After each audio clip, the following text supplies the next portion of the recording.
പലപ്പോഴും gas cylinder മാറ്റിയെടുക്കുമ്പോൾ നമ്മൾ വിചാരിക്കാത്ത ഒരു വലിയ അബദ്ധം അതിൽ സംഭവിക്കാനിടയുണ്ട്. ഈ ഡെലിവറി ബോയ് പലപ്പോഴും സിലിണ്ടർ മാറ്റി പുതിയത് കൊണ്ടുവന്നിട്ടിട്ട് അങ്ങ് പോകും.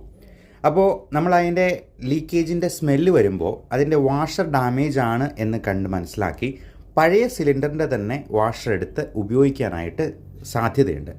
ഇത് പലപ്പോഴും കുറേയധികം പ്രാവശ്യം ഈ വാഷർ റീയൂസ് ചെയ്യാനും അതിൽ നിന്നുണ്ടാകുന്ന ഡാമേജിന് നമുക്ക് പ്രത്യേകിച്ച് അത് അറിയാൻ പറ്റാത്തത് കൊണ്ട് അതിൽ നിന്ന് വലിയ അപകടങ്ങൾ ഉണ്ടാകാനും സാധ്യതയുണ്ട്. അതുകൊണ്ട് എപ്പോഴും ഈ ഡെലിവറി ബോയ് പുതിയ ഗ്യാസ് സിലിണ്ടർ കൊണ്ടുവരുമ്പോൾ അവരെ കൊണ്ട് തന്നെ കണക്ട് ചെയ്യിപ്പിച്ച് ഈ വാഷറിന് ഡാമേജ് ഉണ്ടോ എന്ന് ചെക്ക് ചെയ്യിപ്പിച്ച്, അഥവാ ഡാമേജ് ഉണ്ടെങ്കിൽ ഈ വാഷർ പുതിയതൊരെണ്ണം തന്നെ വാങ്ങിച്ചിടാനായിട്ട് പ്രത്യേകം ശ്രദ്ധിക്കുക. ഇത്തരത്തിലുള്ള അപകടങ്ങൾ പലപ്പോഴും ഉണ്ടാകാറുണ്ട്. ഗ്യാസ് ഓഫാക്കാൻ മറന്നു പോകാറുണ്ട്. ഇതിനൊക്കെ ഇപ്പോൾ ഓട്ടോമാറ്റിക് സംവിധാനങ്ങളുണ്ട്. നമുക്ക് ഫോണിൽ തന്നെ ഓഫ് ചെയ്യാനുള്ള